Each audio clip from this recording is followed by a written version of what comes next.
এই হাসনাত সার্জিস এরা কি পাগল টাগল হয়ে গেছে নাকি? একটা জিনিস খেয়াল করে দেখেন তো, এদের দল এনসিপি মোটামুটি জাতীয় মাহাত্ম্য থেকে তাদেরকে আঞ্চলিক নেতা বানায় ফেলছে না? যখন যে সময় এদেরকে দুইজনকে, ওই হাসনাতকে দক্ষিণাঞ্চলের মুখ্য সমন্বয়ক সংগঠক এরকম একটা পদ দিল, আর সার্জিসে পাঠিয়ে দিল উত্তরে, তখনই হয়ে গেল এরা আঞ্চলিক নেতা। এবং এখন তারা তাদের আঞ্চলিক কর্মকাণ্ড নিয়ে তারা সাংঘাতিক মাথা ব্যথা, জাতীয় কর্মকাণ্ড নিয়ে নাই।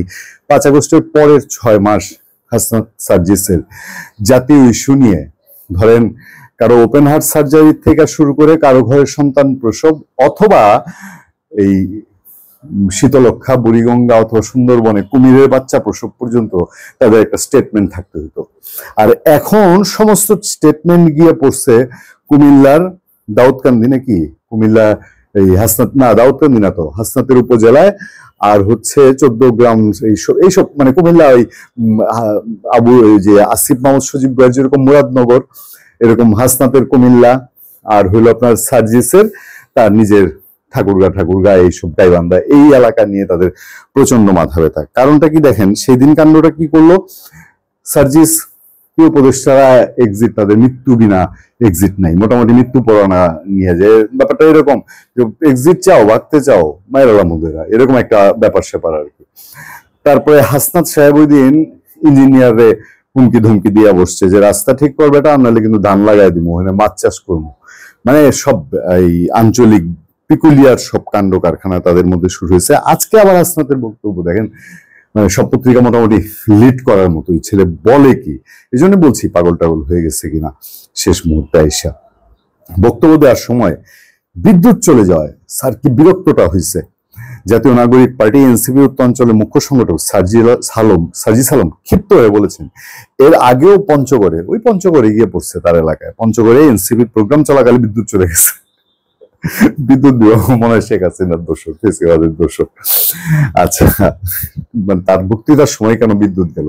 আচ্ছা, মানুষের যে জন্ম মৃত্যুর সময় বিদ্যুৎ যায় তখন তো খেপে না, নেতা মানুষ। নেসকোর যে মালিক তাকে এবং তার বাপকে জবাব দিতে হবে প্রোগ্রাম চলাকালে এটা হয় কেন। 1 দিন হইতো, 2 দিন হইতো, কিছু বলতাম না, 3 দিনের দিনে এটা হয়েছে। যারা এটা করছে তারা হচ্ছে রাজনৈতিক ... মানে বুঝে নিত।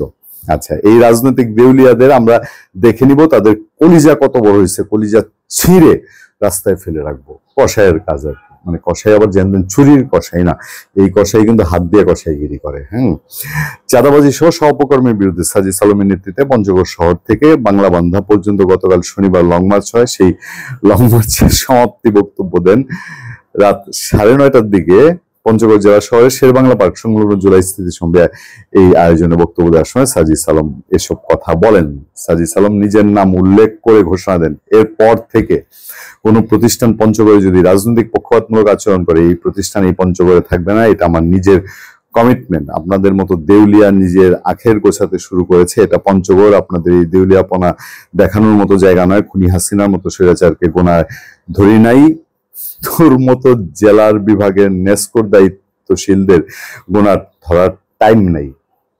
রাজনৈতিক নেতাদের বক্তব্য যদি এরকম হয়, আপনি এদের কাছ থেকে কতদূর কি আশা করবেন আমি জানি না। মানে কি ভাষা, কি বডি ল্যাঙ্গুয়েজ। আচ্ছা, উনি যে চাঁদাবাজির বিরুদ্ধে সমাবেশ করতে গেছে, ওনার গায়ের পাঞ্জাবিটার দাম কত, পকেটে যে ফোনটা আছে সেই ফোনটার মূল্য কত, এগুলো একটু জাতির মনে প্রশ্ন জাগে না? এবার এই সার্জিসের কলিজা ছেঁড়ার কসাইগিরির নিউজটার একটা শেষ অংশে আপনাদেরকে একটু মনোযোগ দেওয়ার জন্য বিশেষ অনুরোধ করব। সেখানে বলা হচ্ছে, এর আগে এনসিপি পঞ্চগড় জেলা আয়োজনে গতকাল দুপুর 12:15টার দিকে পঞ্চগড়ের ঐতিহাসিক চিনিকল মাঠ থেকে বাংলাবান্ধার উদ্দেশ্যে লং মার্চ শুরু হয়। এতে বেশ কয়েকটি পিকআপ ও 5 শতাধিক মোটর সাইকেলের বহর নিয়ে নেতৃত্ব দেন এনসিপি উত্তরাঞ্চলের মুখ্য সংগঠক সার্জিস আলম। নিশ্চয়ই এখানেও তার পিতা, বাবা দাদার জমিদারির অর্থ ব্যয় হয়েছে আমাদের দানশীল সার্জিস আলমের। এ সময়ে এনসিপির 5 উপজেলা প্রধান সমন্বয়কারী ছাড়াও এনসিপি ও জাতীয় যুব শক্তির নেতারা অংশ নেন। আচ্ছা, জমিদারিতে তো যে যত মানুষ তত মানুষ অংশ নিতেই পারে। এবার আসেন একটু, আপনি ওই যে সার্জিস যখন বললো যে কি করব, ওই যে লাইনটা এর আগে বসেন ছিল না, 1 দিন হইতো, 2 দিন হইতো, কিছু বলতাম না, 3 দিনের দিন নেই এটা হয়েছে। যারা এটা করছে তারা হচ্ছে রাজনৈতিক ডট ডট ডট ডট, ওই ডট ডটের একটা ব্যাখ্যা দিচ্ছে প্রথম আলো ওই নিউজের শেষে। তারা এটা সাধারণত প্রথম আলোকে করতে দেখা যায় না, একটু রেয়ার ঘটনা।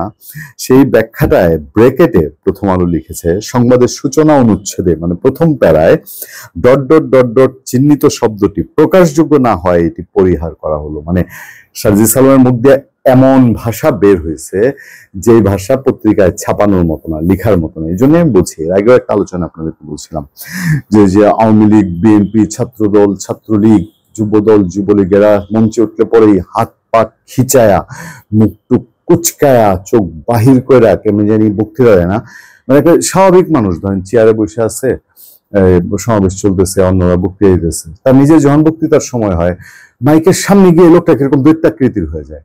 সার্জিস হাসনাতরা তারাও এই জিনিসটা খুব ভালো রপ্ত করে ফেলছে। এবং আমরা বলছিলাম যে এই যে আওয়ামী লীগ বিএনপি এরা করে, এটা সাধারণ মানুষ পছন্দ করে না, তাদের এটা ভালো লাগে না। সার্জিসরা ওইটাকে ভালোবেসে ফেলেছে অলরেডি। ভালো থাকবেন, সুস্থ থাকবেন। আপনাদের সাথে আমি আতিক রহমান, পূর্ণিয়া।